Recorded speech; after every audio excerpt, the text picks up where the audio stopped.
बिहार के लोगों की बोली अच्छा लगता है। हाँ। लोग बहुत अच्छा बोलता है। और इसके अलावा और अथी लगाता है लोग, वह भी अच्छा लगता है। कहा जाता है कि आपसे मतलब कि अपराधी कांपते हैं, इसमें क्या सच्चाई है? अपराधी के अलावा बड़े बड़े अधिकारी भी कांपते हैं, क्योंकि हमने आपके वीडियो में देखा है आप डायरेक्ट डीएम को, एसपी को फ़ोन कर देते हैं कि यहाँ पे ये गड़बड़ी है, वो गड़बड़ी है। देखो, कमाई तो इसमें लाखों रुपए है, इसमें दो राय नहीं है। 8,000 रुपये से हमारा शुरू हुआ था। पहला महीने 8,000 कुछ आया था, दूसरे महीने नहीं आया, तीसरे महीने फिर 8,000 कुछ आया, अगले महीने 9,000 10,000 आया। ऐसे यार दोस्तों, आप लोग देखना शुरू कर चुके होंगे जस्ट बिहार, और मैं हूं आपका दोस्त पंकज यादव। अभी हमारे साथ ब्रजभूषण मार्कंडेय सर हैं, जो कि पत्रकारिता के क्षेत्र में एक अपनी अलग ही पहचान बना चुके हैं।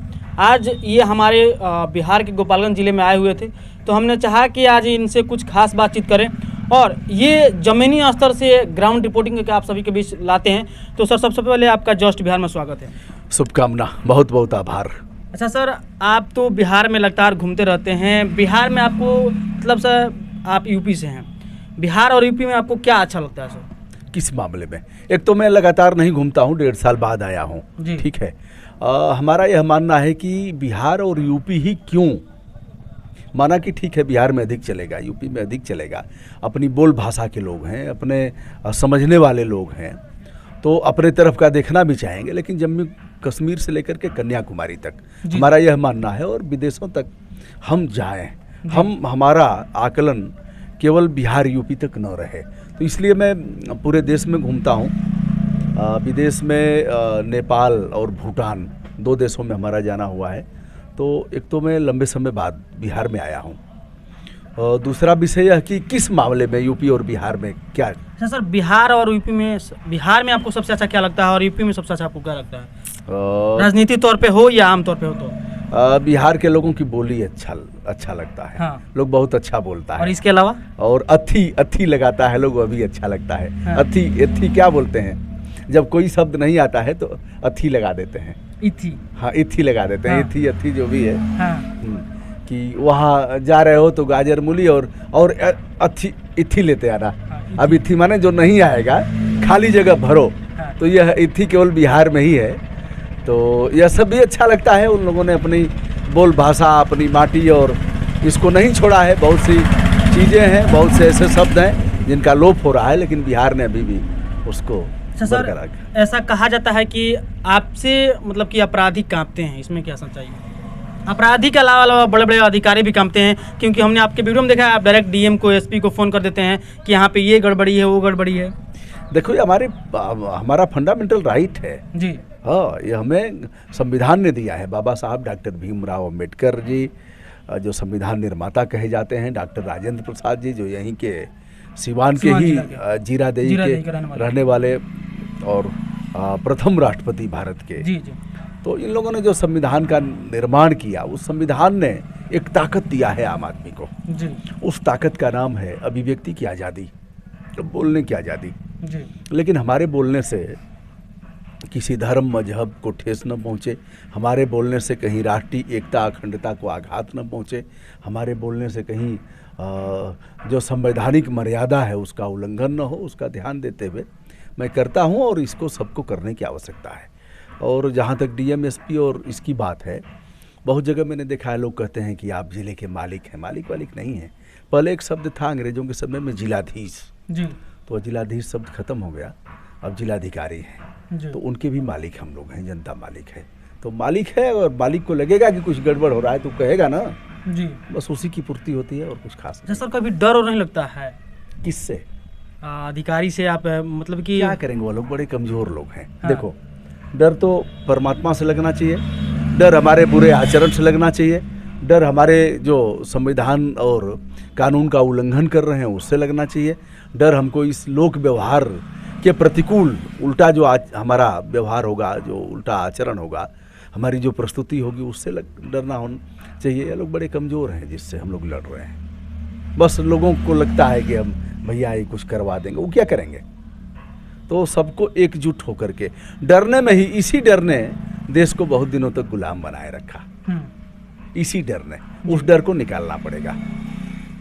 सर एक और सवाल, आप मतलब कि वीडियो में अपने कहते हैं कि जो आप बार बार अपने जिले के योगी का नाम लेते हैं, आप ज़्यादातर देखा जाता है कि उनको ही टारगेट क्यों करते हैं? किससे पूछेंगे? नारायण दत्त तिवारी जी एक थे, अब वो नहीं रहे, ठीक है। जी। श्रीपति मिश्रा जी थे, वह नहीं रहे। मुलायम सिंह यादव अभी दिवंगत हुए हैं, वह नहीं रहे। राम नरेश यादव थे, वह नहीं रहे। राजनाथ सिंह हैं रक्षा मंत्री, जो यूपी के सीएम रहे हैं। तो जो रहेगा सवाल उसी से होगा, हम किससे करने जाएंगे? जी। हेमवती नंदन बहुगुणा कभी थे यूपी के सीएम, जी जी। हम उनसे देवलोक में करने जाएंगे? नहीं। तो जो है उसी से पूछा जाएगा, उसकी जिम्मेदारी है, वो अपनी रिस्पॉन्सिबिलिटी से भाग नहीं सकता। तो ऐसा ही है, लोगों को लगता होगा हम उनके असली मित्र हैं। योगी आदित्यनाथ जी के हम शत्रु नहीं हैं, मित्र हैं। और निंदक नियरे राखिए आंगन कोठी छवाए, ऐसे जो निंदा करने वाले लोग हैं तो हम स्वस्थ आलोचना करते हैं, ऐसा नहीं कि हम टारगेट बना के करते हैं। अच्छा। बहुत चीज़ें उन लोगों ने सुना भी है, सुधार भी हुआ है। बहुत मामलों में प्रतिक्रियावादी भी लोग होते हैं, तो उनका आईटी सेल है, बहुत बदमाश लोग हैं। ऐसे ही लोगों की भर्ती की गई है जो लगातार चैनल गिराएंगे, लोगों को हताश करेंगे, फर्जी आईडी बना करके, ऐसे भी है। अच्छा। तो इसकी चिंता नहीं करनी है, आगे बढ़ना होगा। अच्छा सर, आपने पत्रकारिता लाइन को ही क्यों चुना, इसके पीछे कारण क्या? और जैसा कि मैंने बताया, अभिव्यक्ति की आज़ादी का इतना बड़ा हथियार किसी के पास नहीं है। यह बहुत बड़ा हथियार है और हमारा विश्व का सबसे बड़ा लोकतांत्रिक देश भी है। आज लोकतंत्र के लिए तमाम देश संघर्ष कर रहे हैं, लोकतंत्र कायम नहीं हो पा रहा है। ऐसे में जो हमारा हथियार है उसका हम प्रयोग करेंगे, तो इसलिए हमने चुना और इस हथियार का प्रयोग हम कर रहे हैं। अच्छा सर, एक और सवाल, आपने इस लाइन को चुना, क्या कभी इस लाइन में आने के बाद लगा कि नहीं हमने ये रास्ता गलत चुन लिया, इस काम को हमको चुनना, उसमें मन पूरा उदास हो गया था? ऐसा तो कभी नहीं हुआ, क्योंकि यह देखो, जो भी काम करना है जिसमें आनंद आए, जिसमें मौज आए, जिसमें सकारात्मकता प्रस्फुटित हो, वह काम करना चाहिए। तो यह काम उसी मनोयोग से करने की आवश्यकता है। मुझे कभी पश्चाताप नहीं हुआ कि सदन में नहीं गया, सांसद नहीं बना, मिनिस्टर नहीं बना, विधायक नहीं बना, ये सब नहीं हुआ। परमात्मा ने जो चाहा, ठीक है। अब यह बड़ा मामला है, सदन के लोगों को भी खींच के निकालेगा। यह जी। सदन नहीं चलता है, लोग पैसे लेते हैं, उसको भी बिहार में राबड़ी देवी पर भी जुर्माना करवाया, सांसद सूरज भान, आलोक मेहता, इन लोगों को भी कटघरे में खड़ा किया। तो यह जो लोकतंत्र की ताकत है उसी से ऐसा हो पाएगा। अच्छा, एक तरफ से मतलब कि आजकल के जो पत्रकार हैं, और कहा जा रहा है कि पहले के पत्रकार में और आजकल के पत्रकार में आप क्या बदलाव देखते हैं सर, क्योंकि आप बहुत दिनों से काम करते हैं? देखो, आर्थिक युग है जी। पहले के पत्रकार अपना घर जार के लिया लुकाड़ा हाथ, लुकाड़ा माने ऐसी लवाही जिसमें आग लगी हो और जो घर फूंके अपना चले हमारे साथ। तो अब वह युग नहीं रहा। बेचारे बड़े परिवार की चिंता नहीं किए, अपनी चिंता नहीं किए, एक मुट्ठी सत्तू पर भी काम करते रहे। आज वह युग नहीं है। आज उसकी आवश्यकता है कि अच्छी मोबाइल हो, अच्छा कैमरा हो, अच्छा स्टैंड हो, वाईफाई लगा हो और अच्छा स्टूडियो हो। तो आज पैसे के आधार पर यह होगा। तो आज के युग में भी बहुत से ऐसे पत्रकार हैं जो बेचारे साग सब्जी भी शाम को नहीं ले जा पाएंगे। ऐसे पत्रकार हैं जो करोड़ों में खेल रहे हैं। तो बीच की खाई खत्म होनी चाहिए और पत्रकारिता का एक मानक होना चाहिए। तो मैं इस बात का पोषण करता हूँ, इस बात का पक्षधर हूँ कि शुभ लाभ होना चाहिए जी, सकारात्मक, नकारात्मक नहीं। उतना मिलना चाहिए जिससे कि व्यक्ति दलाली न करे, जिससे कि किसी से जा कर के मांगने की नौबत ना आए और वह डिग्निटी के साथ, गरिमा के साथ अपना जीवन, अपने परिवार का भरण पोषण कर सके। सर, आप कितना कमा लेते हैं? देखो, कमाई तो इसमें लाखों रुपए है, इसमें दो राय नहीं है। 8,000 रुपये से हमारा शुरू हुआ था। पहला महीने 8,000 कुछ आया था, दूसरे महीने नहीं आया, तीसरे महीने फिर 8,000 कुछ आया, अगले महीने 9,000, 10,000 आया। ऐसे लाखों में गया। कभी कम होता है, कभी अधिक होता है, कभी बैठा देगा, कभी उठाएगा, कभी, तो ठीक है, चलता रहता है। कुल मिला के एक शिक्षक जैसा है। प्राथमिक विद्यालय के शिक्षक को जितना मिलता होगा, कभी जूनियर का मिल गया, कभी प्राथमिक का मिल गया, कभी प्रोफेसर का भी आ जाएगा। ऐसा ही है। अच्छा सर, एक और सवाल, आजकल के जो युवा हैं, अगर वो कुछ अच्छा करना चाहते हैं तो मतलब कि आसपास के लोग हों या उनके हित मित्र हों, वो उस काम को मतलब कहते हैं कि ये अच्छा नहीं है तुम्हारे लिए, ऐसा करो वैसा करो, तो उन युवाओं को आप क्या संदेश दीजिएगा कि वो अपने लाइफ में बेहतर कर पाएँ, एक अच्छे मुकाम हासिल कर पाएँ? अब पहली बात कि लोग काम शुरू नहीं करते हैं जी कि भैया कैसे शुरू करें।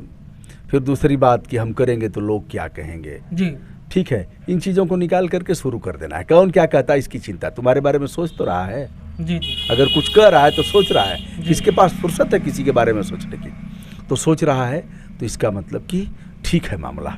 अगर सोच रहा है, लोग टिप्पणी कर रहे हैं, तो यह समझ लो कि लोहा गर्म है, अब हथौड़ा बजाने की आवश्यकता है। हाँ। नहीं तो कौन सोचेगा किसके बारे में, तो उसकी चिंता नहीं करनी है। आगे बढ़ते रहना है, आगे बढ़ते रहना है, बस एकमात्र एकला चलो रे भाई। जो आज टीका टिप्पणी कर रहे हैं, कल वही कहेंगे कह रहे मैं जानता था कि पंकज बहुत आगे जाएगा, मुझे तो पहले ही भरोसा था, मैं पहले ही कह रहा था। जी तो ऐसे लोग यह भी कहेंगे, इसलिए चलते रहना है। अच्छा, आखिरी सवाल सर, बिहार में जातीय जनगणना हो रही है, कुछ लोग कह रहे हैं कि ये नहीं होना चाहिए, कुछ लोग कह रहे हैं कि होना चाहिए, इस पे आपकी क्या राय है? मामला सर्वोच्च न्यायालय में गया है, जो देश का सबसे बड़ा न्यायालय है, उससे ऊपर का कोई न्यायालय नहीं है। तो सर्वोच्च न्यायालय में यह गया है और सर्वोच्च न्यायालय इसका निर्णय करेगा। इस पर बहुत कोई टिप्पणी करने की आवश्यकता नहीं है। अच्छा, आखिरी में इस चैनल के लिए क्या कहिएगा? मेहनत करना है, जी। और आप मेहनत कर भी रहे हो, और भी मेहनत करना है, और भी दौड़ लगाना है। अब वो समय ख़त्म हो गया कि हम धीरे धीरे चलें, दौड़ना है, और यह मैराथन दौड़ है, जंप लगाना है, कहीं दौड़ना है, कहीं जंप लगाना है, कहीं हाई जंप, कहीं लॉन्ग जंप। तो जो जंप लगाएगा वो आगे जाएगा। जी तो हमारी शुभकामनाएं हैं इस चैनल के लिए, लोग अपना स्नेह और प्यार देंगे, ऐसा हमारा मानना है। जी, जैसे कि अभी हमारे साथ ये भी एक इनका मतलब कि बहुत बड़ा चैनल है, जो कि ब्रजभूषण मार्कंडेय नाम से है ना सर? हाँ, ब्रजभूषण मार्कंडेय और एक जनतंत्र भूषण, दो चैनल हैं हमारे। जैसे कि ये पत्रकारिता लाइन में बहुत ही बेबाक तरीके से पत्रकारिता करते हैं, तो हमने सोचा कि ये हमारे ज़िले आए हुए थे, तो हमने सोचा कि आपसे रूबरू कराएं कि जो हमारे मन में इनके लिए सवालें थी वो आपके सामने हमने रूबरू कराई। और सिर्फ हम लोग मतलब कि मोबाइल में ही इनको देखे थे, कभी मिले नहीं थे, तो सोचा कि एक बार मिल भी लेंगे और एक बार इनसे खास बातचीत कर लेंगे। तो इस खास बातचीत करने के बावजूद आप इस वीडियो को देखने के बाद क्या सोचते हैं वो भी बताइएगा। मिलेंगे आपसे अगले वीडियो में अगले टॉपिक के साथ, तब तक के लिए जय हिंद, सादर नमस्कार।